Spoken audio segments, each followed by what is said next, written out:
Hey everyone, so we've got another installment here on the 1976 Moto Guzzi convert project, and I was able to get the bike running with the carburetor rebuild, and we got the front brake working so I could get the bike down here to the other shop. It's I took off a lot of the bags, the top trunk, the exhaust was basically those mufflers were had, so they're in the junk pile, and just making progress on cleaning it up and getting to what needs to be gone over here.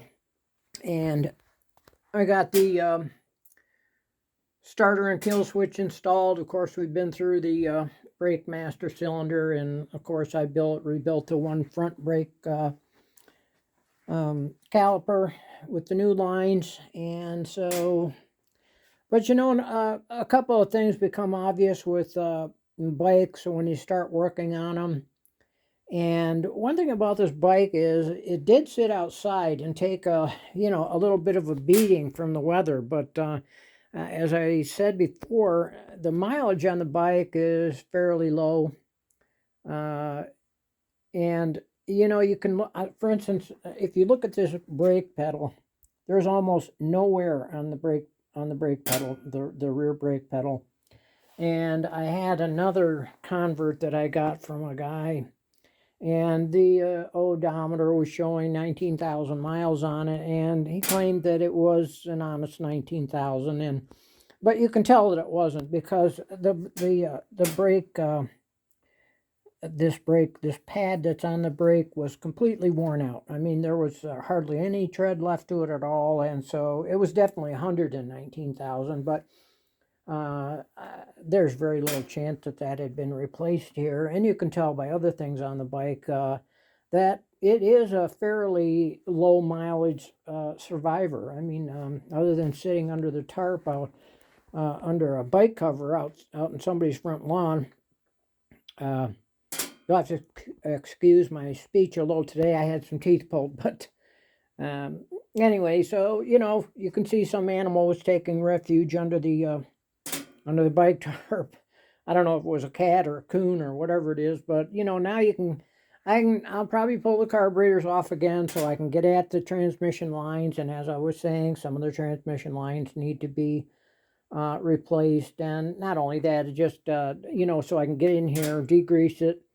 I've got some new points ordered, some new condensers ordered. I had some spares that I threw in there initially. The condenser, one of the condensers, as I was saying, was bad, and that's one reason why this cylinder wasn't operating, wasn't running. And I think that might have been why it was parked. The switch was bad again, and so we'll, it took a couple hours, just strip it down. And I'll tell you, this stuff is not light. You feel how heavy this stuff is that you take off, the bags. And I love the bags. I mean, because I do a fair amount of riding in the mountains and things like that, and you need to be able to carry stuff. But I think what I might use this top trunk on my other convert.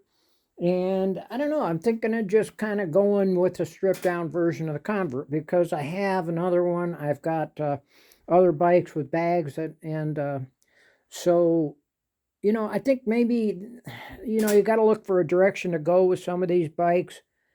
And I think that what I'm going to do here is I'm kind of toying with a solo seat, as you can see, and get some of the weight off this thing. And I've got an aftermarket set of mufflers for it, and just might make a nice maybe stripped down version of the convert with this motorcycle here. So yeah, I mean, I got to get these brake lines off. I've got some steel braided lines again that I can replace these with. The calipers, I might be able to rebuild that. I don't know if I can or not, but I'll give it a shot. The caliper needs to be rebuilt, and obviously the master cylinder that I got out of here, somebody had over tightened cap on the master cylinder and cracked it, and that's why the brake fluid was leaking down on the bike, and so obviously that's got to be taken care of. But you know, the bike starts and runs well. It's not smoking. The transmission wasn't leaking. The transmission is working, and you know, the rear drive has got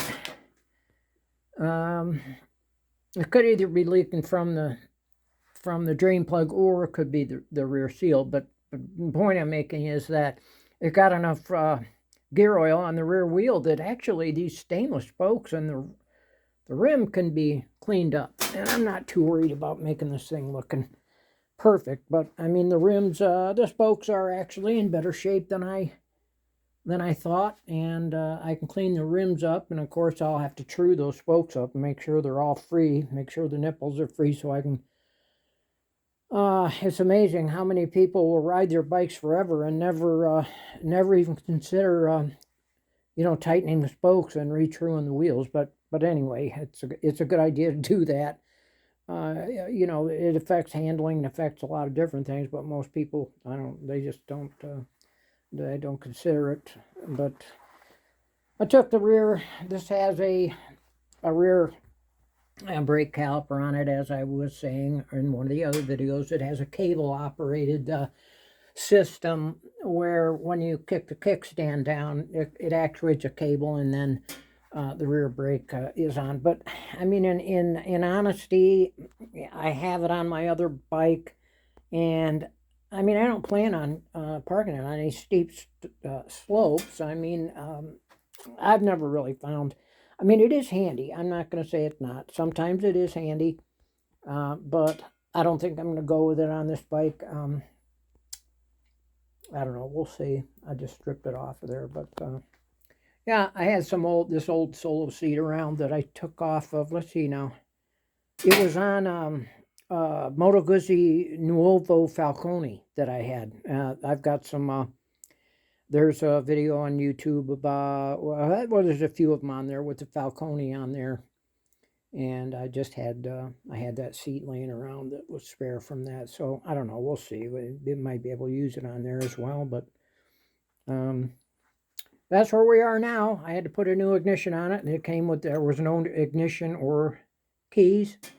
And which is fine. You can still get these ignitions. So I put an ignition on it. And actually, these other bar switches are working. So I don't know. We'll see. I may replace those as well. I might even get rid of this whole instrument cluster with a million lights on it and things like that. But I just thought I'd give you an update on it. We've got it down to the other shop. We've got a lot of the stuff stripped off of it so I can get at it and work on it. And I think the next step is going to be getting the rear brakes working. I'll pull the caliper. I'll get a master cylinder. I've got to replace these. Of course, there's a steel line, and it's these brakes are linked. So when you hit that rear brake pedal, it activates not only the front brake, the left front brake, but it activates the rear brake. And again, not everybody loves that, but on a bike like this, for the intended purpose, I have found that it works wonderfully. You know, I don't necessarily want it on some of my other bikes that you know, you do some canyon carving or things like that on it, but honestly, these things handle pretty good. And even with the linked brakes, it doesn't tend to stand up or anything like that, like some people claim. It's fine. So we'll stay with the link brakes on here. Anyway, so I hope you all are having a good day, and I'll have some other installments as we go along here, and we'll keep working on it. Thanks for watching.